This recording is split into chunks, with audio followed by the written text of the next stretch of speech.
This is Platemark with me, Ann Schaefer. I'm an independent curator who specializes in works on paper, prints, drawings, and photographs. Platemark is a podcast about prints and the printmaking ecosystem, and this is Series 3, in which I'm interviewing people who occupy various roles in that ecosystem. Today's guest is Myles Calvert, who is an artist but has recently become the director of the Institute of Electronic Arts at Alfred University. It is a place full of wonder and full of really great tools, and they have an impressive residency program there and all sorts of other good stuff. So they are worth checking out. And we talk about that, of course, but we talk about all sorts of other things. My favorite part, of course, I love talking to people about how you handle critiques with students. Let's see, housekeeping. I identify as a cis het white woman, and I use the pronouns she, her. I record Platemark in Baltimore, Maryland, the land of the Piscataway Conoy people. You can go over to platemarkpodcast.com and hit the support and donate button. Help me keep the lights on. That would be really helpful. All right, I think that's it. Let's get rolling. Myles, it's so great to see you today. Thanks for coming on Platemark. Thank you for the invite. Excited to be here.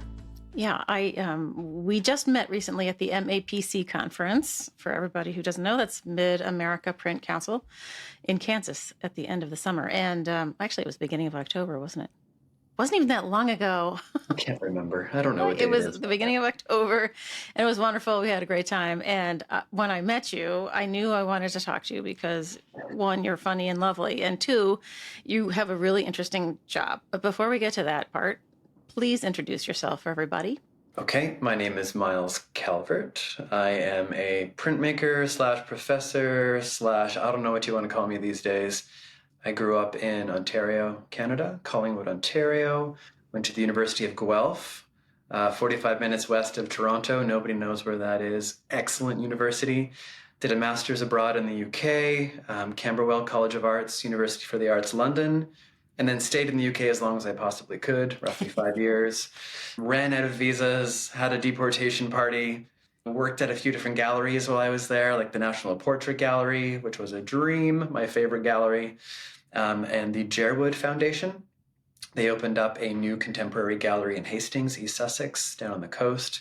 So I was able to split my time between city life in London and the coast, which was a magical dream. Got deported. Back to the Toronto area. Did they escort you to the airport and say, get out? Almost. I had until January 7th, and I think I left on the 5th or the 6th or something. Oh, my.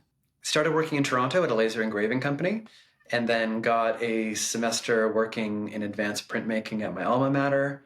Worked with a lot of technology during that downtime, and accepted the offer at Alfred University, where I currently am back at. So I did a visiting gig at Alfred for 4 years. Pandemic-y times hit, took a tenure track position in South Carolina at Winthrop University, and couldn't say no to the excellent opportunity of returning back to Alfred University. So I gave up the tenure track dream that everybody seems to want in academia. It's not that great. And accepted the Director of the IEA, which is the Institute for Electronic Arts, back at Alfred University. And that's where I am as of July 2024. Yeah, like months ago. As we're recording this, Election Day is tomorrow, so you can figure out where we are in time. So I have so many questions. First of all, what made you think I'm going to go to England? I did a semester abroad in my third year, and I can't stress enough how much that shaped my interest in travel, my interest in British art, culture, humor, lifestyle, and I knew I wanted to go back. So I took full advantage for that one semester I was there, came back to Guelph, did my final year, graduated, thought about it for a little bit, took a year off. I think it's valuable and very smart to take a year off between your undergrad and your MFA and MA studies. Applied, got in, did it, got the piece of paper, which, it's just something I wanted to do. I knew I wanted to go back for an extended amount of time. Okay. That ability to jump to mainland Europe so affordably with proper planning and a backpack, took full advantage. Was very, dehydrated, malnourished, but so filled with art experiences and travel and new friendships and beaches and art supplies. I was very, very lucky to be able to do that. Oh, wow. So in your travels, what was the best art spot thing that you saw? If I focus just on the UK and like London, for example, I had this dream of taking students back in the near future. John Purcell Paper is a place that I would go to. It's near Brixton Tube Station. You walk a few blocks. I could walk you there. I couldn't tell you where it is. It'll come up on a map. But a warehouse of imported papers. So I love that place so much. I've planned trips around doing a visit back to get my papers to then go to another residency type opportunity. Oh, So John Purcell Paper, number one. There's a place near the British Museum called Cornelison's, and they have natural pigments that you can buy in that store. That's always amazing. There was, I think it's moved, but there was a gigantic art supply store in Brixton. No, I lied, in Brick Lane. So I think I found that late in my journey there, but I think they've moved and expanded. So like finding a warehouse of art supplies is a dream, and how they treat the arts there and fund the arts and support artists and have free opportunities to access all those galleries and museums. You could spend a day, a week, a year just going to galleries in the area and paying nothing to a cup of coffee while you're there. right. So it was excellent. So now I'm intrigued with this paper warehouse. When you go there, do they give you a tour and a little mini lecture on making paper? Oh, it's just a place you can buy stuff. It's just a warehouse. Okay. They don't really, I'm sure they don't really want you just to rock up and touch their stuff and and walk up to the office. But I took some pictures of the office while I was there because it's jam-packed and a fire hazard. But you've got boxes and boxes and boxes and stacks of paper. And I'm like, now with a deeper appreciation and more knowledge of different papers, I know like what the majority of that is, what it's worth, and it's just sitting there. How can you not buy some of it? Like it's just so hard to find. So if you're going, let me know and I'll hook you up. Put your order in. Yeah, absolutely. That too. Since the pandemic, I haven't made it back. I was very, very lucky that after I left, I was able to go back for at least 2 weeks every summer and do some teaching, which of course paid for mainly the flight and anything else I needed. But I haven't been back since the pandemic. So I am overdue to get back there because, you leave a life behind. And I'm very grateful for social media to keep in contact with those lovely people I left there. Nice. Well, and when I asked you the question about your highlight art experience, I was expecting you to say we saw this cool show at, the White Columns or something. Not White Columns. What's that place called? Amazing shows all the time. Right. So I don't know if I could really pinpoint. Okay. I think working at the National Portrait Gallery, I had two roles while I was there. Like I started out working as their stock control manager for their retail shops.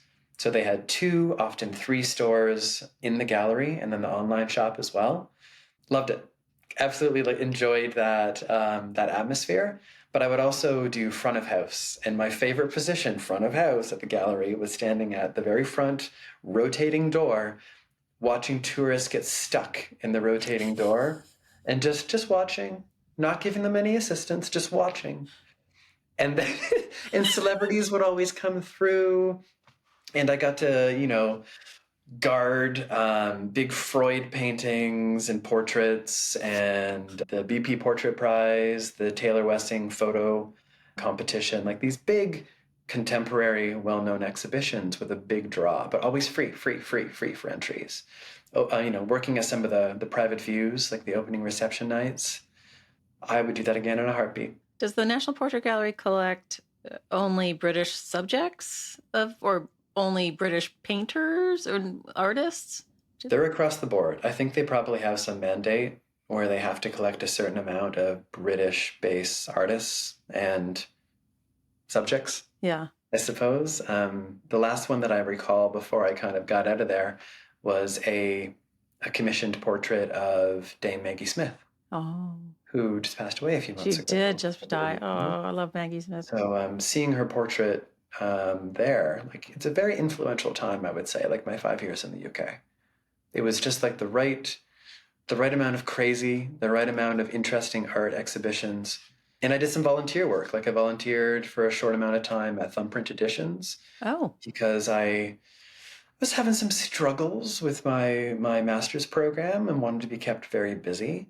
And that was one way that I could take advantage of the opportunity. So I was mixing up inks and helping print Damien Hirst dots and tearing paper for Tracy Emin and Ian Davenport. So all of those YBA, Young British Artists kind of crew, I felt really connected to them. And that influenced my master's work at the time. okay. So let's back up a smidge. When did prints become an obvious path for you? I had an excellent professor during my undergrad, Jean Madison at the University of Guelph, who just happened to also be British. When you go to college or before college, I'm sure you took art all the way through school because you're an artist, right? I mean, we all did. Yeah. It never dawned on me. Prince didn't dawn on me till so much later. And I'm always fascinated, some people who've talked on the pod have said, well, we did a printmaking, couple of weeks in high school. I'm like, what? That was not even a flicker of an idea. I can't remember the Oh, majority of wow. high school for me. Like, I'm sure it was great. I'm sure I had a great time, but I didn't really pay attention or kind of get excited or blossom, I don't think, until undergraduate university. And, they make you do a spread of different courses. I enjoyed the majority of them, but I think it's the obsession and the repetition and the heavy process that I gravitate towards. That's a fairly organized, get it done kind of individual. Print appeals to me for that reason. Oh, okay. That makes sense. You're like, oh, the boring side of print. You like No, the boring no, no. side. There's conceptual rigor in all of that. I mean, what happens when you have to be organized and, like it attracts a certain kind of artist, right? Mhm. Yeah, it all makes sense. It's the grid, it's the template, the matrix, the planning, the organization, and it's taken me years to embrace the spontaneity that is capable with the different processes. I've never been one for pumping out gigantic editions. They're usually quite small, or they're a series, or if there's somebody helping me, they can pump it out for me. I don't need to be that person, but I'm happy that there are people who want to be that person. Yeah, we need everybody in the in Yes, the we studio. do. It's a community effort. That's right. All right, so you gave up a tenure track position, which I'm sure everybody's jaw dropped to the floor because who would do that? Yeah, crazy people do that. Well, but you landed obviously beautifully on your feet. So, I think if you're given the possibility of applying for, and I have applied for many positions, and the print world is small. And when I see the people who get them, I shake my head because they deserve it. And I'm happy that I know them for the most part, and I know the work they do, and I know they're hardworking. So if they get it, I feel okay. If somebody else gets it, I'm like, what was the thought process there? Like that rarely happens when I look at people who get these tenure track positions.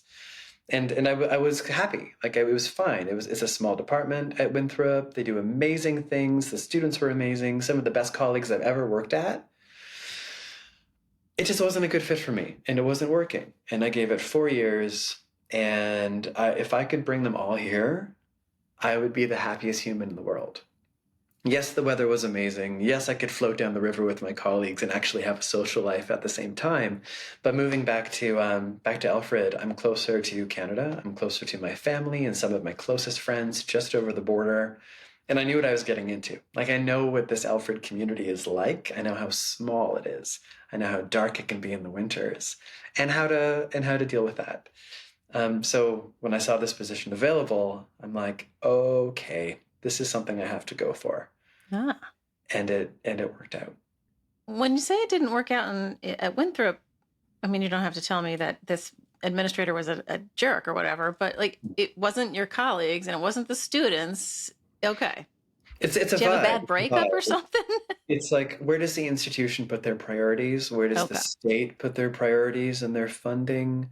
Is it a commuter school? Is it a students mainly live in the area? Is there a different work ethic? What facilities do they have access to? It was so many different factors. And I also didn't like being a 13-hour drive away from Toronto. Yes, you could take a flight, but then you're there without a vehicle and all these things that happen. And it just, I gave it a good 4 years. And while Okay. I went in as an assistant and quickly got promoted to an associate, read those little faculty handbooks. There are loopholes galore. You can go up for promotion before you go up for tenure. Oh, yes. Read your faculty handbooks, team. A little hint for all you people in the tenure tracks. Speak to your chair, speak to your dean, and make it known what your priorities are and what you need from them, and they will work with you. And they definitely did it for me. Huh. And I felt like I was on a very good speaking, comfortable basis with the provost, with the deans, with the president of the university. Like it felt really small in that way, and I've got that here as well. So I think it's a personality thing. It's an eagerness to just say, we're all trying to do amazing things. Let's just try to work together. It's like a print shop. It's like a print shop. Collaboration. Yes. Well, yeah, you're absolutely right. You're Yeah. absolutely right. And I think like this new position just gives me opportunities to do all the above and more. Well, so before you saw the advertisement and said, oh, this is a sign because it's at Alfred, Yeah. is your work electronically connected? Is it like you're already halfway down the path? Well, that's an interesting question. So backing up even a tiny bit more, like I would always interact while I worked here for the 4 years with the IEA, with the Institute, because it's very closely connected with facilities and faculty in expanded media. And expanded media at Alfred is video, sound, printmaking, and now photography, which to me, they all fit together really, really well, especially for how I've made my prints over the years and my research. So it's always been traditional print processes and then pile in technology on top of that. Oh, okay. So basic example, you've got a hand-carved woodblock, you have a laser woodblock. You've got stencil processes, you've got screen photo exposure processes.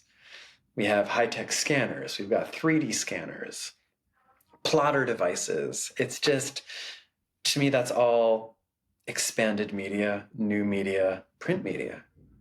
So it's how do we take these terms and actually kind of expand on them a little bit to make them more relevant to what people are doing, people are interested in, and what students actually want to do. This is fascinating because when I think of the IEA, and I've not been there, it's on my list to come to you.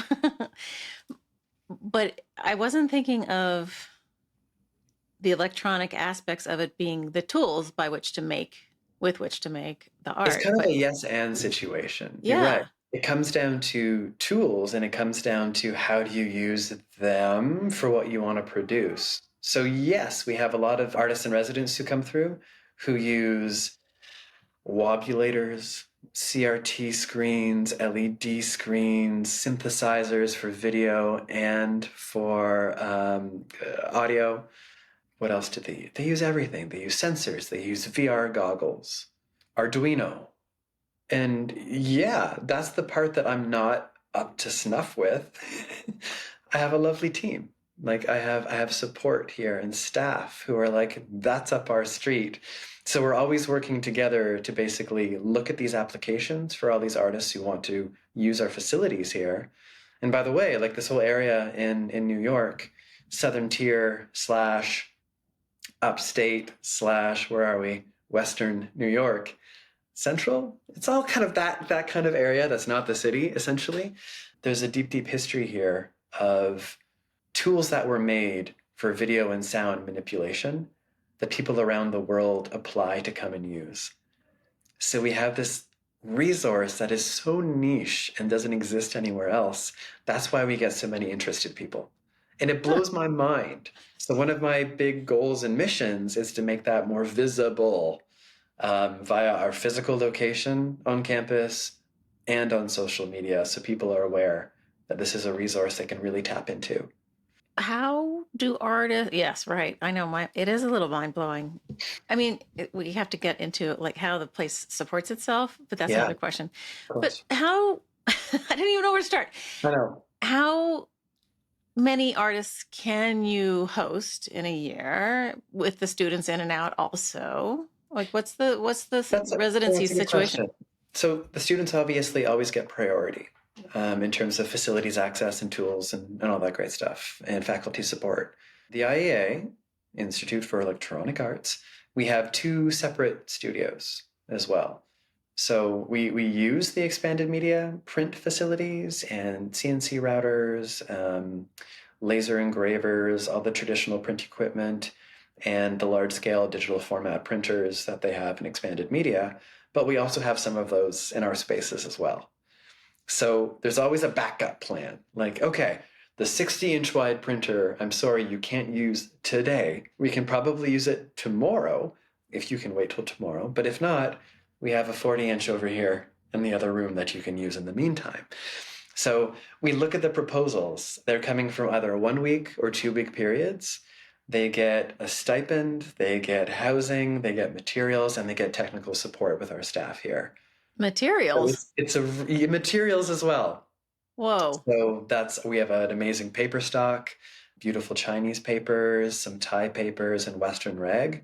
Yeah, this is a very well-stocked residency, and we just work really closely with the residents to try our best to give them access without wearing them out and us out to what they need. And, historically or traditionally back a few years ago, there's been lots of turnover. And we're slowing it down a tiny, tiny bit just so that we can help people and actually maybe have a weekend at the same time in there. So moving forward, the majority of our residency applications were going to be for a 2-week period.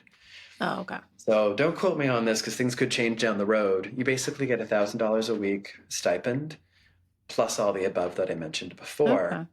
And you've got assistants to help you essentially from 9 to 5 Right. while you're here. And if you want to go crazy and work all night, that's totally fine. You've got 24/7 access. But we need to make sure that you're okay using that equipment while you're here. So I don't want to say prove it, but at the same time, if it breaks, we're in trouble because we share those facilities with undergraduate students and all of our MFA candidates as well. And if a piece of that equipment goes down, we're in trouble. So you said that there was a deep history of all of this technology. Tell it, how did this start? Whose idea was this in the It was first place? founded in 1997. Joseph Shear Perboda and Jesse Chevron. So they were faculty here at the university, working in expanded media, all with their individual specialisms in video, sound, and print. So they used all their specialisms, and then it became just two of them, just Per and Joseph, for quite a few years. Per retired, I want to say 3 years ago now, and Joseph retired last year. Oh, wow. So these are people who are heavily ingrained in the university, in expanded media and the IEA. They shaped it, they formed it, they brought it to what it is today. They made huge leaps in terms of getting an endowment through the university for it and getting NISCA grants and NEA grants and private grants. A lot of this for years, like they built. And that's why it's so strong today. There's been a lot of changes. Like they're all around the same age, so it kind of made sense that there was a change really quick. Like Miranda Metcalf was here for 1 year, and like that changed the social media presence, the website, the awareness of the program. And now she's on to bigger, better things as well, which is really exciting. And I'm so thankful that we're good friends because we can do this back and forth and kind of use our facilities and to benefit each other and to grow both of our programs. So I'm really excited for that to kind of flourish in the very near future. Some talks are in the works there. Oh, good. But you're right. Like how do we do all this? There's an endowment.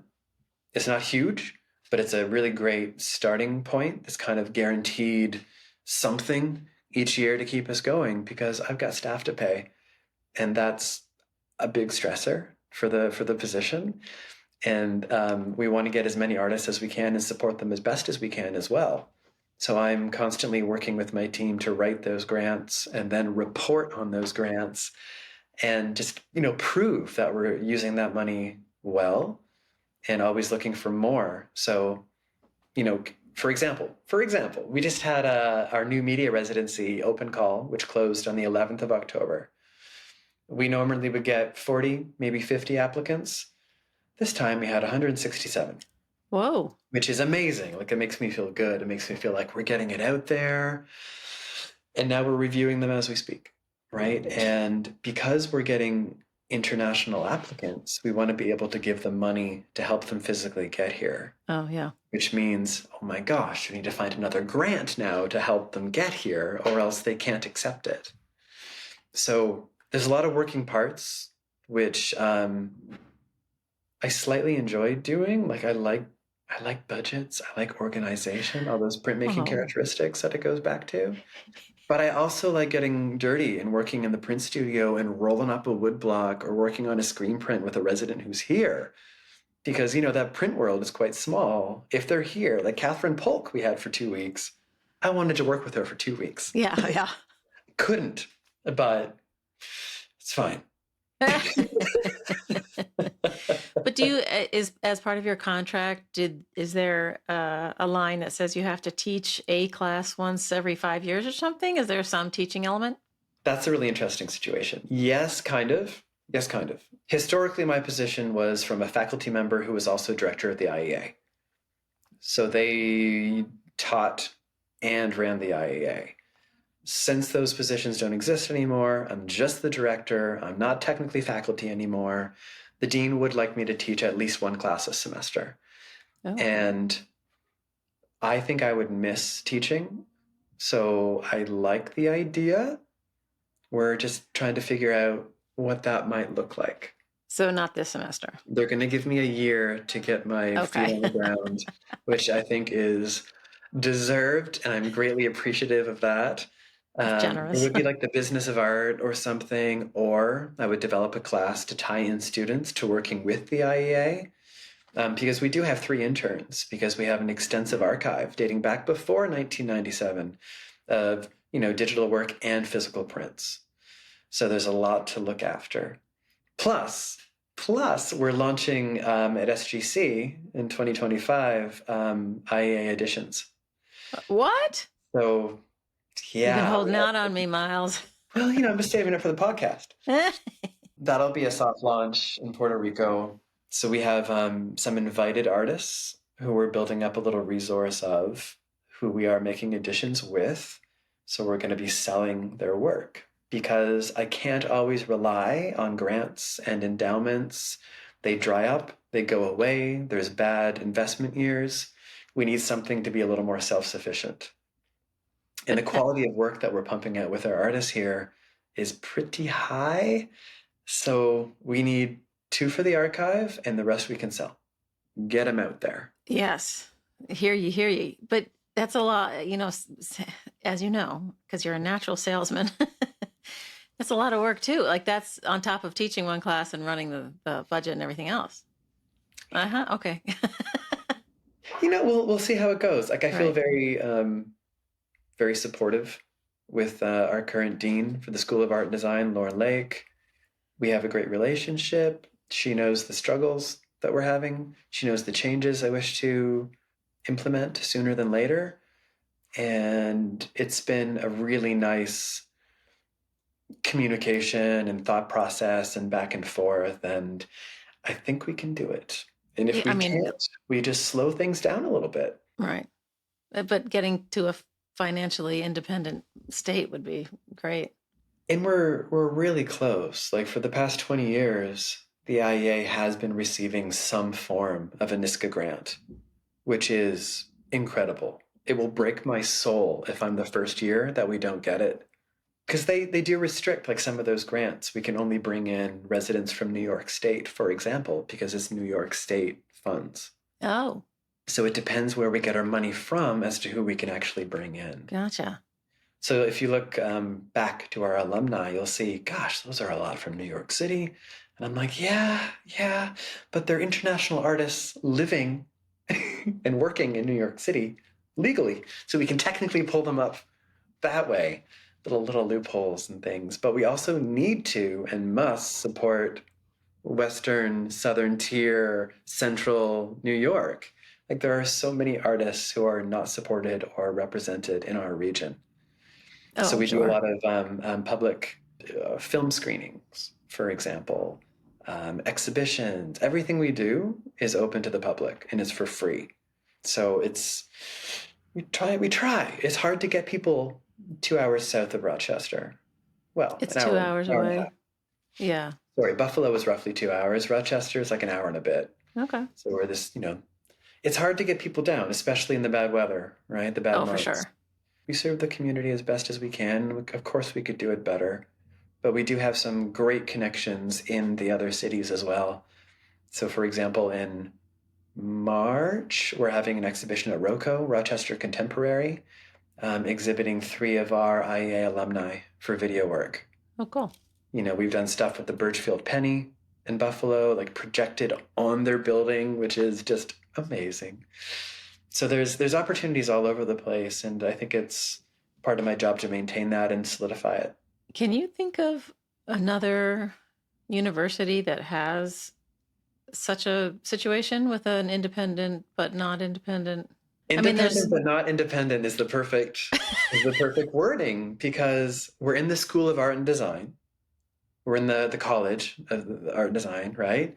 We share facilities with Expanded Media, but we're our own little happy benign tumor over here.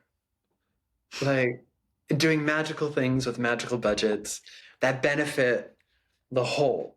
So we're this little gem that needs to get more visibility. So we do have some future plans to give us a little more visibility in the very near future. I wish I could tell you more about that. I'm really excited about it, but there's going to have to be a part 2. okay.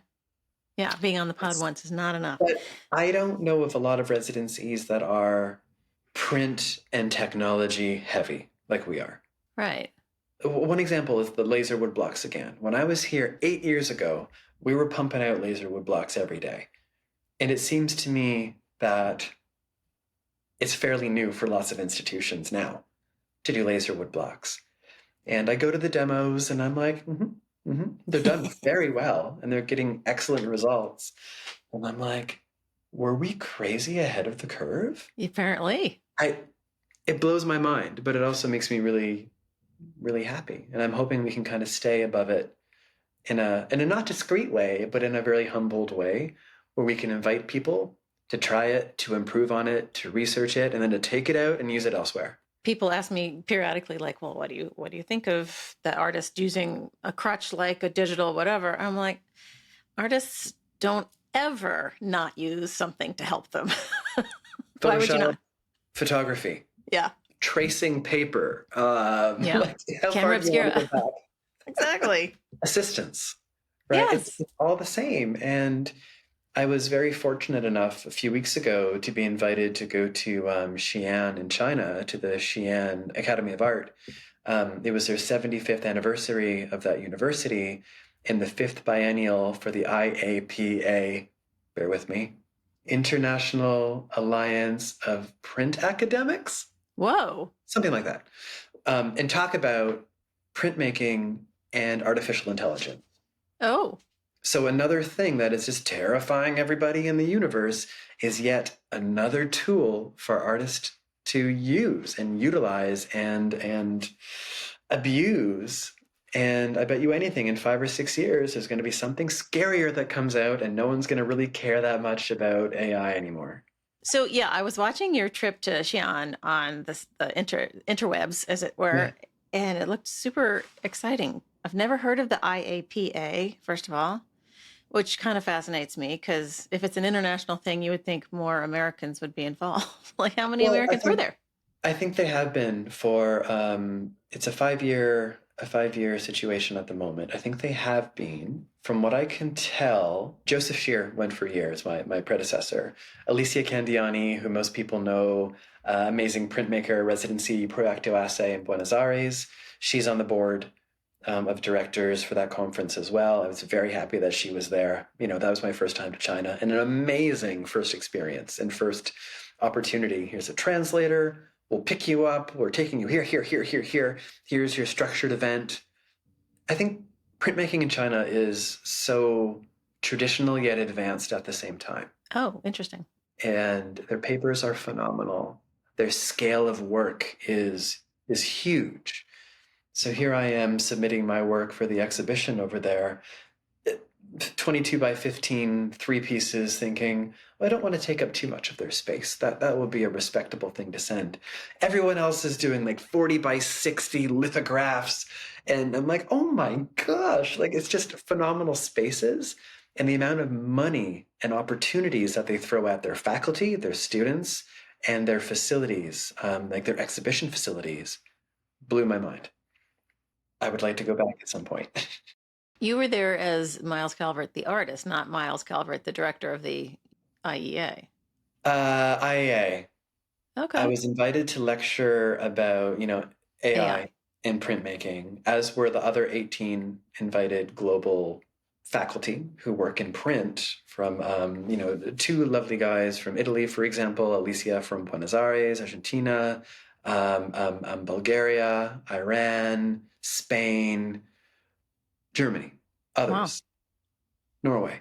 I found it really interesting because the talks about the progress of AI and everything, it was very traditional. Like we keep tradition, we keep the hand, we keep, which I don't disagree with, but you can't just ignore this other thing. So I talked a lot about that other thing, AI, and gave examples about artists who are using it and artists who have come through the IEA and during their time here and how they utilized it. We're planning for an exhibition in China in 2026 with Expanded Media and the IEA. Wow. So look out for an open call in the very, very near future for 2 artists in residence to come here, develop work for that AI exhibition in 2026. Cool. I think the faculty got a little turned off by my talking about it's a tool, it's great, use it, embrace it, love it. The students were wide awake and they asked the questions and they had the comments and they had the interest. And that's who I'm talking to. Like, that's the future of print and that's the future of institutions and academia.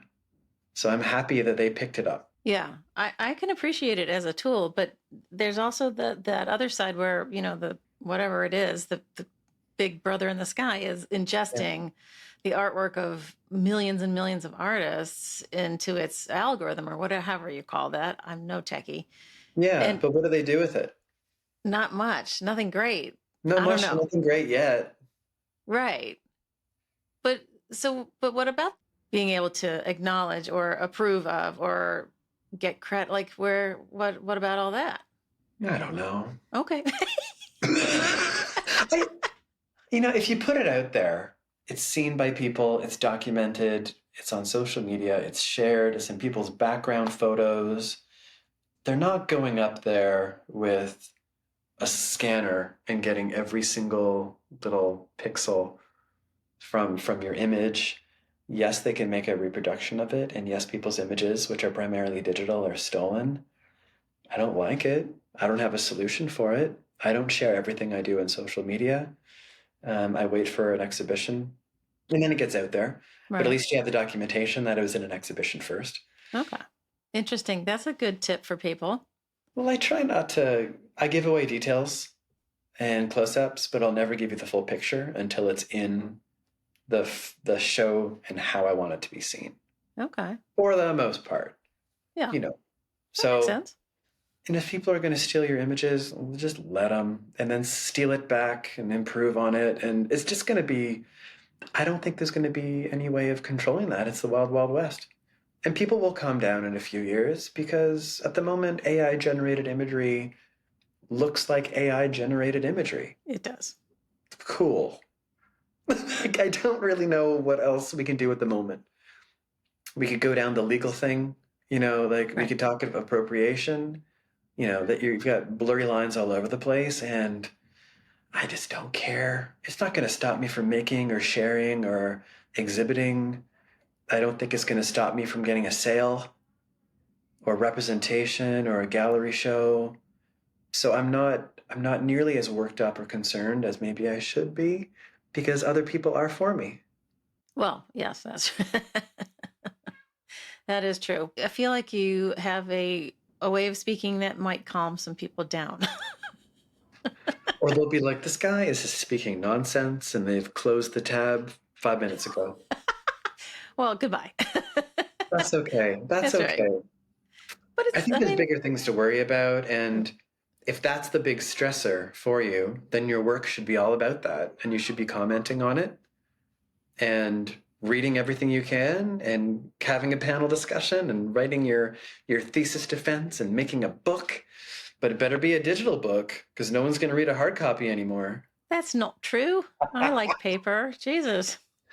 So do I. So do I. Okay. But, if you want to strengthen your argument about AI, it's how do you then share that information so that AI reads it themselves?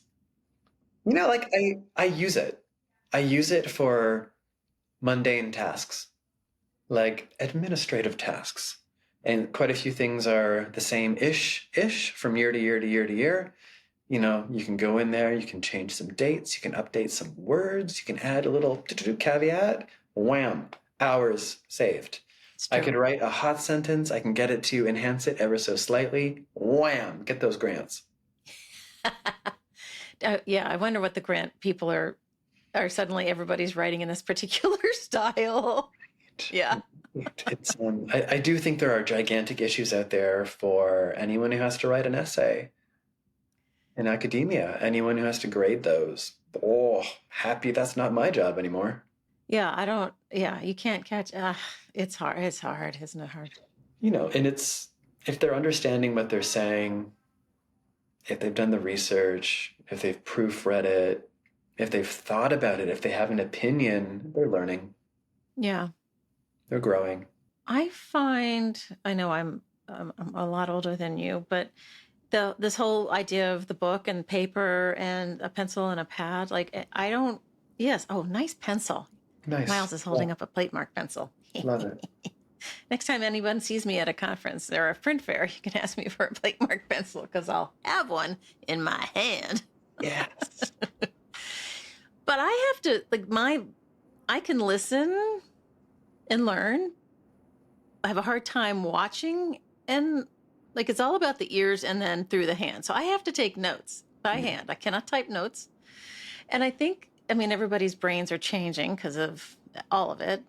AI, the pandemic, the social media, whatever. My attention span is down to 0.2 seconds, but I haven't read a book for pleasure in years. It got harder. Yeah, it got really hard.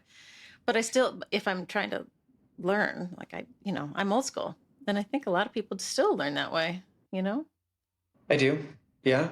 I think there are certain things that I need to see to understand. Yeah. And there's other things that I need to read to understand. Yeah. Anything visual, I need to do it a few times. Like I could be very rusty with a few techniques that I haven't done in a few years, like my personal practice. Like it's changed a little bit because of this new position and getting my feet wet and steady and everything under control. And then look out studio, because there's 4 projects backlogged at the moment, which have deadlines, and those deadlines are really helpful for me. So yeah, I need them. I totally need them. But I do know that the first few prints that I whip out next are going to be a little meh. So they're going to get chucked into the garbage, and then I'll be back. And that's normal, because in print world, I feel like, and maybe this is a me thing, I'm not sure. Maybe it's a printmaker thing. I'll go hard with copper plate etchings for a while, love them, and then toss them aside for a bit, focus on litho. Toss it aside, focus on screen. Yes, I'll do this a little bit, but it's project and concept specific as to which print medium I will choose. It makes total sense. Right? Yeah. And you got to get back into the flow because they're all such a different way of working. Well, exactly. Every one of them requires a different kind of planning and thinking. And that brings me back to all these proposals that people submit to us to get a residency here. We love it when people want to do something that they're very familiar with, because it takes a lot of the stress off of us. Oh, but at the same time, we want to let them use our facilities and things that they don't have access to. So we try to balance that a little bit. We don't see ourselves necessarily as a a teaching facility, a teaching residency. It's more of a come use it. You need to have a basic plus knowledge of what you want to do before you come. Like this isn't it's experimental as well, but you may not get the instant results that we're already getting from other artists or our work when you first start using it, like anything. And I think that's why 1 week residencies don't work for everybody, because it's so you're overwhelmed with facilities and technology and things that you want to do. Those initial applications, those proposals, which are very specifically talking about things that we have in-house that they want to use, become so important for the application. Huh. So that's a big tip for people who are do your research. What do we actually have here? Right. And how do you want to use it? And how do we use it? And refer to it in your applications, and you're going to do well. Well, that brings me to a question I have wanted to actually like to ask everybody. And in your case, it's related to the application process, because when you get one and you open up it's probably not a package of paper. Not anymore. When you look at it on your screen, I assume they have to send a portfolio of images, right? Do you know what your process is for assessing works of art? Yeah, I do. I try not to look. Well, I see a name, but it doesn't register usually, unless I know them personally, and then I get really self-conscious. Yeah. Okay. And that's why we have a panel of people. So if I am biased, like everybody is, it hopefully evens out a little bit in the process. The ones that I just finished, 2 nights ago, my process was look at their proposal first, read it. Does it make sense to me? Are they referring to individual pieces of equipment? And is it realistic, given what they want to do in the 2-week period that they applied for? And then I'll look at their portfolio. So the last one, we specifically asked for 5 work samples, and this was for new media-based artists. So 9 times out of 10, it's a link to either sound or a video or a combination thereof. It's not necessarily just an image. But of course, there could be some as well. That takes a long time, because you spend the time putting in the applications, we spend the time looking at them. Unless the application is submitted with more than what we asked for.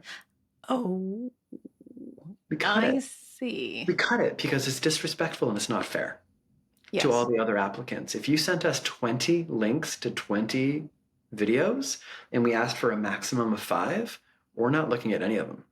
Note to self, people. Note to self. And it's not to be harsh, it's just to be fair.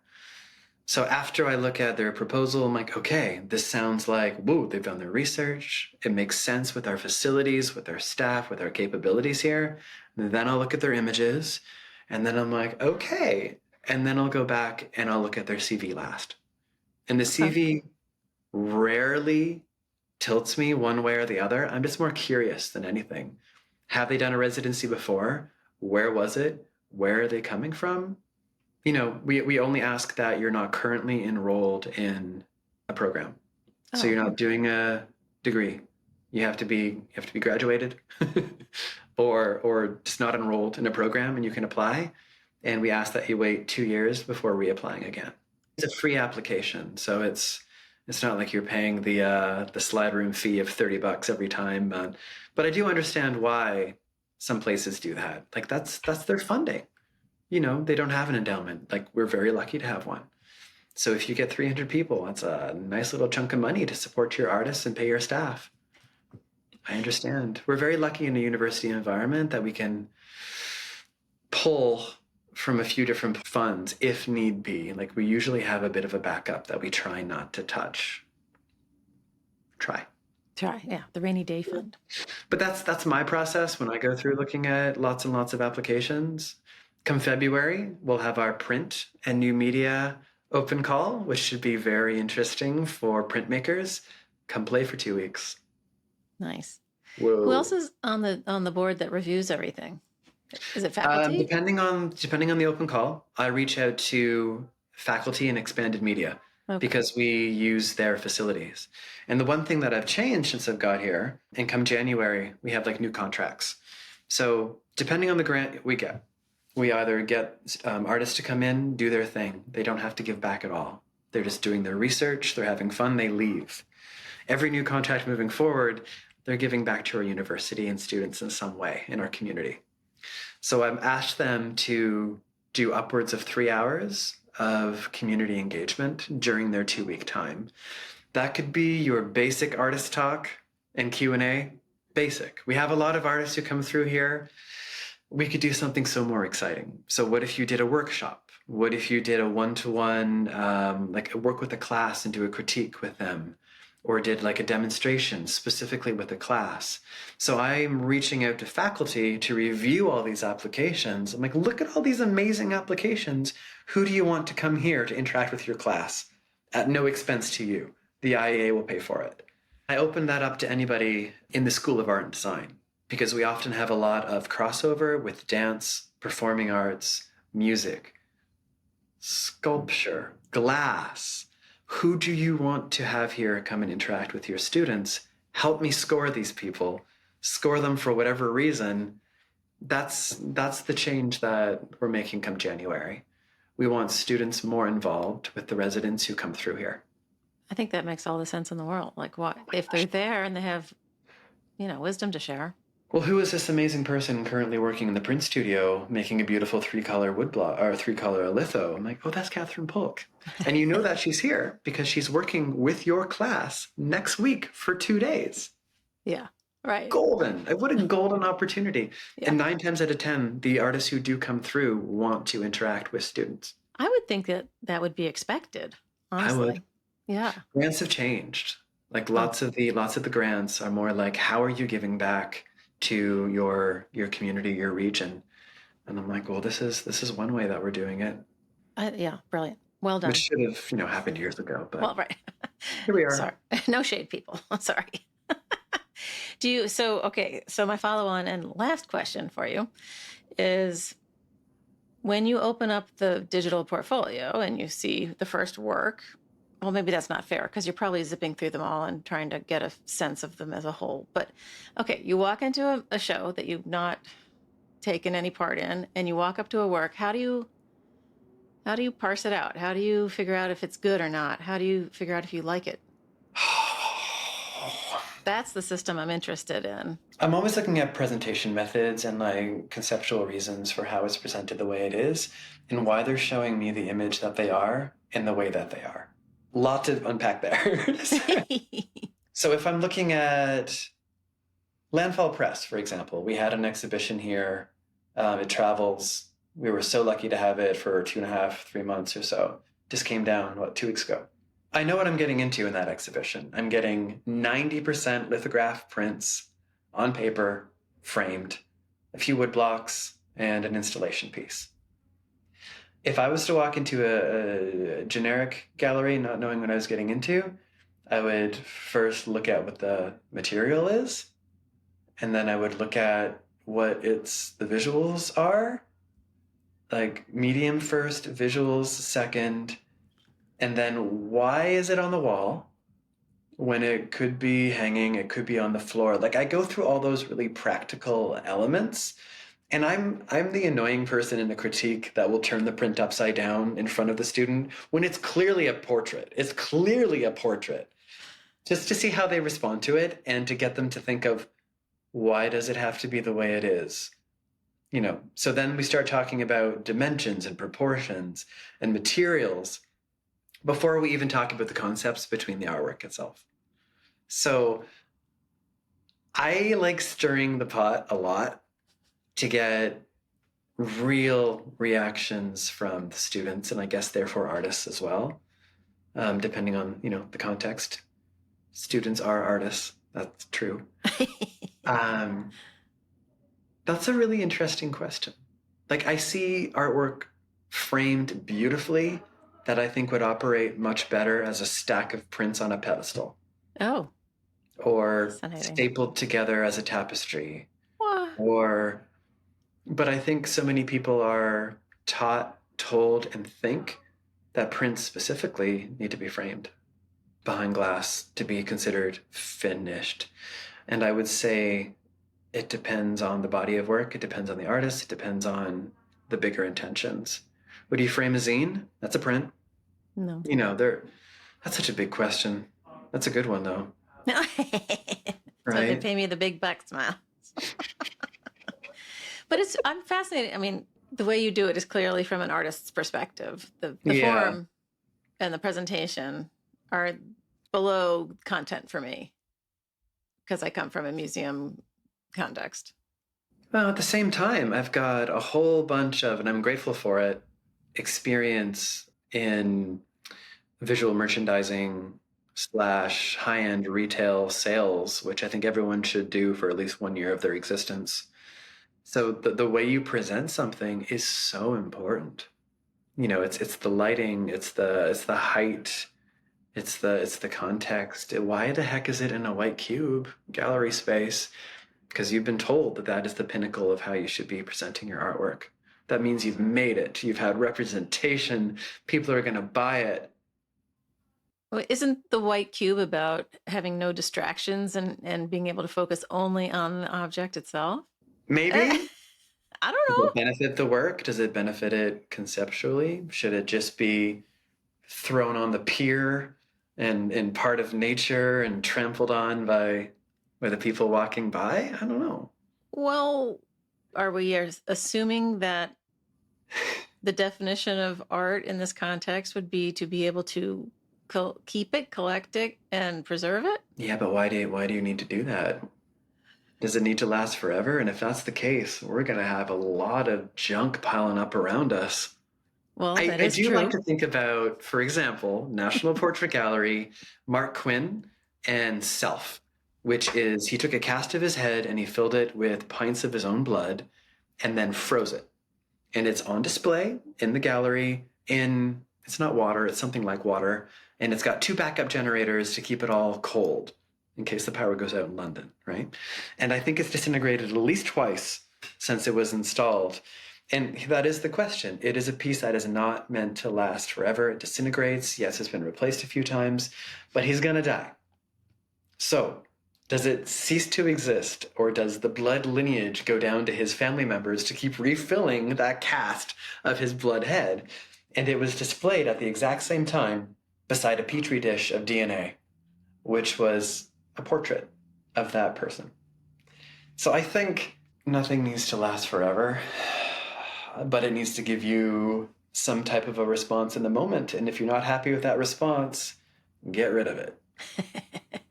Or get something else. Give it to somebody else. Sell it. Just rotating art walls and rotating personal collections, I think, are really interesting and unique.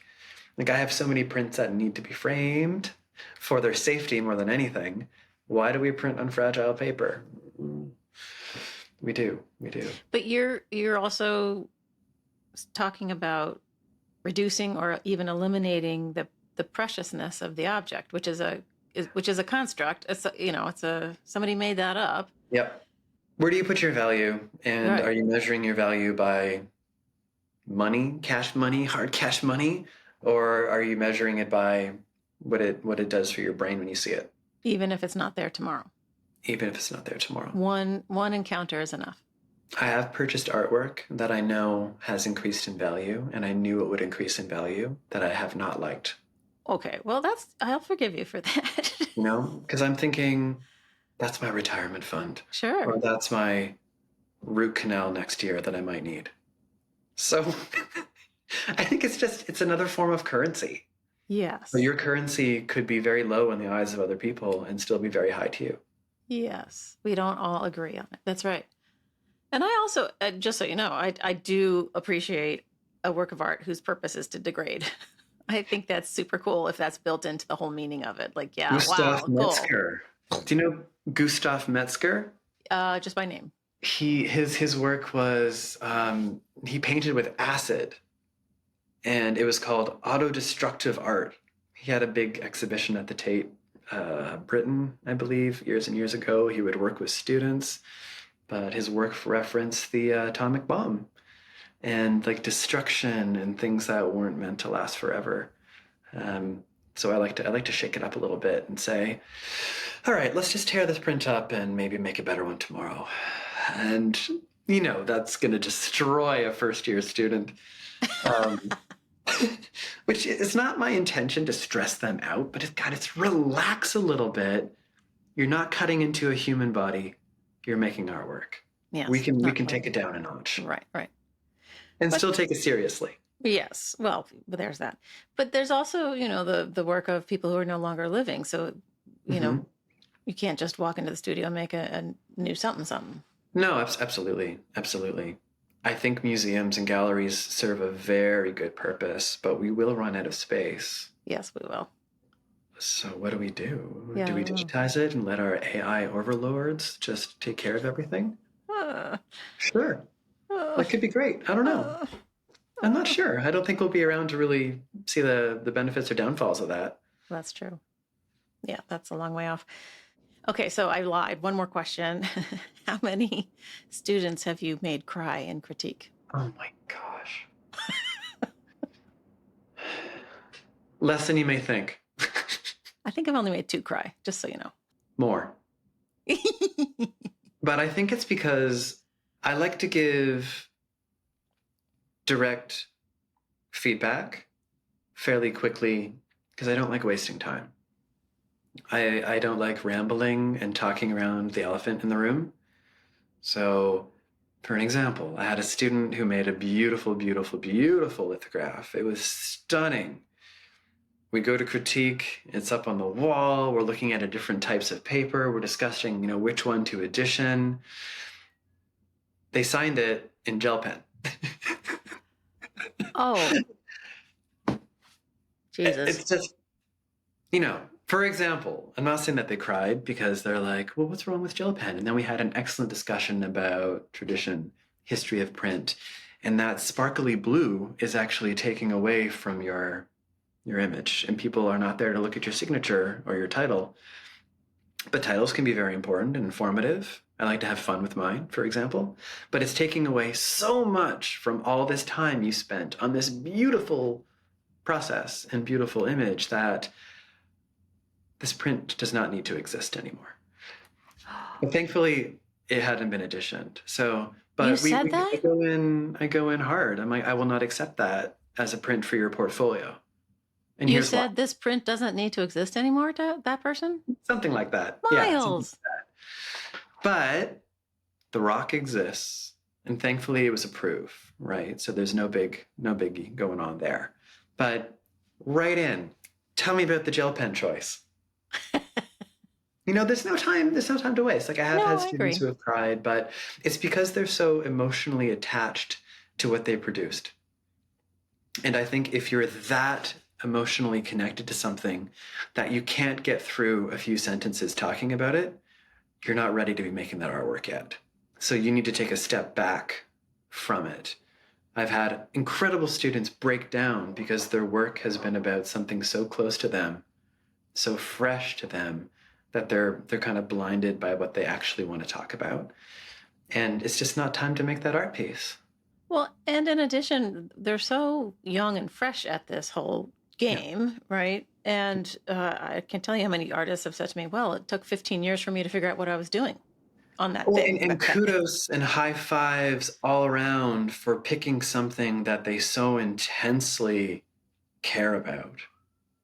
Like we have full circle tears, laughs, obscure, gross, dirty, sexy conversations in one critique that are still respectable to the artists and to the faculty and to the process and to the class. It hurts my brain in the best possible way. And to me, that's a very successful critique when you have a little bit of everything going on in it, because people are engaged, they're active, they're informed, they came out with something they didn't go in with, and then they just get better and better and better and stronger. But if they're not ready to talk about it, step back and figure out why and approach it differently. Not all the first years want to do something so emotionally charged and important and politically charged. And I'm like, dude, you can do some work about Sour Patch Kids today. We can take it down a notch. You're learning technique. You're learning about who you are as an artist. You're using different facilities you've never used before. You don't know how to work in a communal studio yet. let's figure that part out first. And then we can go in for some crazy, crazy concepts. All right. Whoa. Whoa. Yeah, I don't do it often enough to have like my critique muscles at the ready all the time. I get tired at the end of a long day of, talking to 15, 20 kids, students, excuse me. And by the end, usually I'll be doing it with somebody else, and I'll just kind of give them a look, which means I got nothing. Yeah, and I think they get that. I think they understand that. Well, I think they do after their first year. They understand how emotionally and physically draining working with all these individual incredible artists in their own insanely fun, wild ideas are. But if we're interacting with every single one and expecting to like function as a human after that, good luck. But I sleep well. Yeah, it is tiring. Yeah. Yeah. I think my biggest complaint is usually when it's just too simplistic. Like, Yep. I mean, it doesn't need to be all that in a bag of chips and they need to step back. I mean, but if it's a little totem image in the center of the page with nothing around it, and it's, a gravestone to your, beloved And I think that's so-and-so. where it takes a few weeks to get to know them and for them to get to know you and your personality and your humor. I feel like 9 times out of 10, I have a pretty good rapport with them. And if I'm joking, they get it. And if I'm joking but also being serious, they also get it. So I have flat out looked at things and be like, boring. But I also know that that particular student can handle it because they have a good humor and we have a good rapport. Yeah. And they're usually like, yeah, it is. And I'm like, well, what do you need? Do you need more time? Do you need a talk? Do you need sugar? Do you want to just go away and try this again tomorrow? And usually they come back with something that blows my mind after that. Wow. So I don't mind being flexible as long as there's open communication and evidence of trying, because they always come back better. And if they don't, they, transfer and they go to a different department, become an economic major or something. And that's totally fine. Yeah. Remember us when they make the big bucks and come back and buy our work. Yeah, I think I'm usually just dropping in for a day, and I'll never see them again, and it's hard. But So when you can visit, will you do a critique with us? oh, sure, of course. Love it. Yes, absolutely. I enjoy it. I think I enjoy jurying more because your reactions are internal, and you're just making judgments, and you don't have to express why out loud. Words are hard some Yeah. days, most days. Yeah. I did have a student say to me once, and they said to me, Myles, you're going to need to use more words today for us. Oh my gosh. And I cracked up laughing because I was probably tired. It was probably midterms or something. We were doing lots of critiques. And I was probably just thinking and thinking and thinking and having an internal discussion with myself about their work and not getting it out. And I'm like, I'm really sorry. You're right. You're absolutely right. Like, what does that mean? I'm like, good. I'm happy we have that relationship where you can say that and ask those questions. We're humans, right? We're humans. Well, and for all of you students listening, we are not the last judgment. Oh my gosh, never. You know? Even if we think we are. I rarely think I am, Myles. I don't know about you. One opinion in a big pool, and you should be getting it from other people.